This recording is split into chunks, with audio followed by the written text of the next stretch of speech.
What's going on mga kabencho? Welcome back sa another episode of my vlog here in KSA mga kabencho. Today's video guys is gagawa tayo ng moton masala guys. So ayun mga kabencho, meron ako ditong half kilo na moton ribs part guys.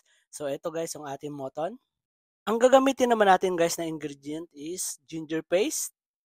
Meron din tayong garlic paste. Gagamit din tayo dito guys ng yogurt. Gagamit din tayo dito guys ng moton masala powder. At syempre mga ka-adventure, gagamit din tayo dito guys ng turmeric powder para mawala ang anglo ng ating lulutuing moton masala or moton biryani. Syempre mga ka-adventure, Bicolano tayo at Oragon tayo, gagamit din tayo dito ng chili powder.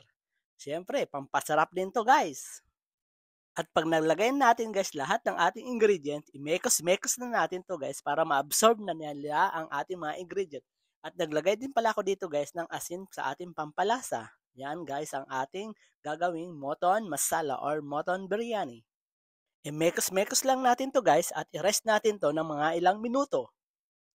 At sa kabilang daigdig, maghihiwa tayo dito guys ng ating gagamitin mga panggisa. Nariyan si kamatis na pampakinis ng ating mga kutis.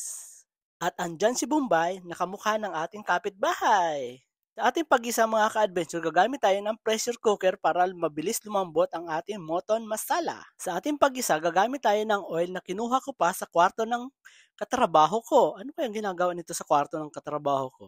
At ayun mga ka-adventure, magigisa na tayo at unahin natin ang ating sibuyas. Pag nalagay na ang sibuyas, imekos-mekos lang natin to guys ng konti. At syempre, isusunod na rin natin si kamatis. At syempre, imekos-mekos ulit natin to. Pag lumabas na ang amoy ng kapitbahay ay aroma ng ating niluluto, ilalagay natin ang ating moton masala na may halo kanina. Pag nasimot na ang sarsa sa lalagyan, imekos-mekos na to at ready na tong takpan. Hoy, imekos-mekos mo na. Uy, tama na yan. Yan. Yan, imekos-mekos mo na yan. Ayan, hanggang humalo ang lasa niya guys. Ayun guys, imekos-mekos natin to guys. Ayan, mekos lang. Mekos mga kapitbahay, mekos na yan, insan.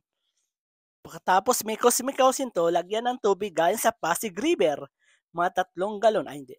2 baso lang guys, or 3. Pwede na yun guys, para panlambot lang na ating moton masala. Pagkatapos takpan ang mukha ng kapitbahay, hindi. Ano pala, takpan ang pressure cooker guys. Takpan ang pressure cooker ha. Takpan at maghintay ng mga 10 minutes guys. So, eto na guys. Hintayin na natin to magkulo guys. See you later guys. Ayan guys, after mga ilang minuto, dito natin to pasisingawin guys ha. Yan, dito natin pasisingawin to. At syempre guys, wag nyo basta-basta bubuksan to kasi may pressure yan sa loob ha. Baka mag-boom kayo dyan guys ha. Yan. Diyan natin bubuksan to guys.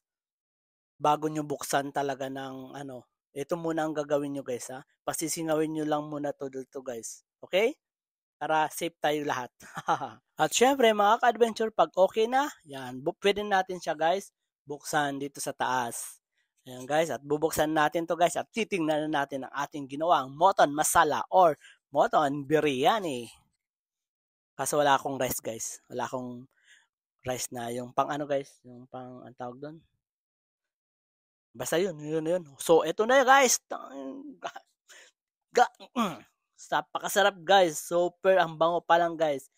Bango pa lang niya, amoy niya pa lang guys. Napakabango na. Grabe. Tingnan niyo naman na-achieve ko yung niya yan. Yung kulay lang guys ang hindi masyado. Pero satisfied ako dun guys ha, na nag-oil siya guys. So ayun na guys, ang ating masala, moton masala. Let's eat na guys. At salin ko na to guys sa lalagyan para mag-ready na tayo kumain. Tingnan nyo naman guys napaka-perfect guys Perfect na perfect. Moto na moto no. Half kilo lang to guys no. Half kilo lang. Sa Pilipinas bira kang makakain nito kasi mahal ang moton sa Pilipinas ata.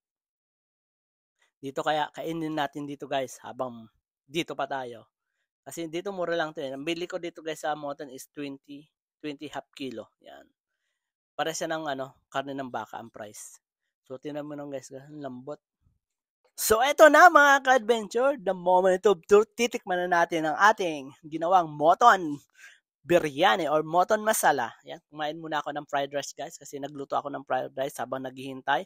So ayan, titikman na natin guys. So tingnan nyo naman guys ang kulay guys, oh. Oh, wah. Yummy guys, napakalambot, super. Ayan guys, oh. Wow ka talaga guys. Yan. Ayun pala guys, maraming salamat sa inyo guys sa pag-subscribe nyo sa akin YouTube channel. Nasa 800 na tayo.